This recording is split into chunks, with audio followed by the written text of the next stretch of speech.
let's get the read from industry experts Misty Bells, Michael Boyd, both with us right now. Michael, ending with you as an aviation consultant, maybe you could give a tip or two here about how you endure this. For a lot of people, they oftentimes find out as they get to the airport that a flight is delayed or canceled. What do they do? Because a lot of them don't like to be put in that position, and it's obviously fraying tempers and patience. Well, when I was at LaGuardia, you had a lot of people there. Today, it's all electronic. So when something works well, it works well. But when flights cancel or you have any kind of off-schedule operations, it's very hard to yell at a ticket kiosk. So that's one of the problems. And to be real blunt, the airline industry is selling product without product support. You have a problem, there's no one to talk to very often. You have a problem, you get on the phone, sit there for 2 hours of elevator music, then end up talking to somebody in the Philippines that doesn't know anything. That's a problem the airline industry needs to deal with right now. It's not just pilot shortages, it's handling your product after you sell it. Misty, we gave the airline industry more than $54 billion after COVID, and for good reason. Their business has gone to a halt pretty much as it was after 9/11. So I think most people are accepting of that and hope they spend the money wisely, protect jobs, and maybe even hire additional workers ahead of what was going to be a busy travel season and the comeback from COVID. It looks like they were just caught off guard, severely caught off guard. Yeah, they were. Somehow they were. But No, I do wanted to get to Misty first, Michael, and I'd like your take as well. But Misty, you first. Sure. So, yes, they were caught off guard. But I also think we have some unprecedented things going on here with the fact that we have so many numbers of people coming back really rapidly. So you have that convergence of events where you've got more passengers, limited capacity on top of the weather delays that the travel industry typically knows how to deal with. But I just don't think they were able to ramp up fast enough to handle all the pent-up demand that came roaring back with travel. No, I think you're right about that. One of the other things, Michael, is you had these Delta pilots, I think about 1,200 of them, starting yesterday, picketing at 7 major airports and disrupting flights all the more.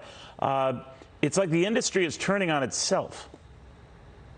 Well, picketing doesn't really disrupt anything. It just brings some uncertainty. But we got to put things in context here. We're not back to 2019 levels. We are this year going to end up with about 832 million in plane passengers. That compares to 980 prior to this pandemic. So we're not back there. That makes the situation look even worse. That overall, we don't have as many passengers as before, but we can't handle them. That's the real issue. So, Misty, it comes back to how people could protect themselves. We're going to be getting into this a little bit. A lot of them are saying that, hell with that, I don't want to risk going to an airport. I'll just drive, which is kind of hard to do if you're trying to get to London. But having said that, that they don't want to deal with that. And the more they see these images, the angrier they're getting. And I'm just worried and wondering about all these cancellations we're hearing, not on the part of airlines, but of passengers.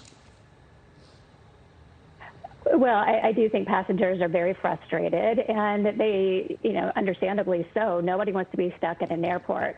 There is a little bit of perspective to keep in mind if you look where we were a year ago, where we had far fewer flights and far more restrictions. So it is easier to fly this year than it has been. But there are ways that you can protect yourself. I would say have not just your plan A, but have a plan B. Make sure you pad the schedule. If you have to be somewhere at a certain day for a special event, make sure you're accommodating that by flying out earlier than you typically would. There are a number of things that people can do to try to take some precautions so that they're not caught so off guard and stuck at the airport. I wouldn't mind the wait, guys, if there was a Cinnabon in the airport. I think I could deal with that wait, but I digress. Michael, I'm just curious, when do you see things improving? Well, I think, airlines are trying to hire pilots. We have, the ALPA saying they're not. They're certainly trying to hire pilots and come back. It's hard to do it, and the dynamics have changed. Those people who were making $15 an hour loading luggage back in 2019, they're not showing up anymore because it's not a career. You have those kinds of uncertainties, but the issue is this: to fix this, it'll be higher wages in the cockpit, higher wages under the wing, and they're going to have higher fares.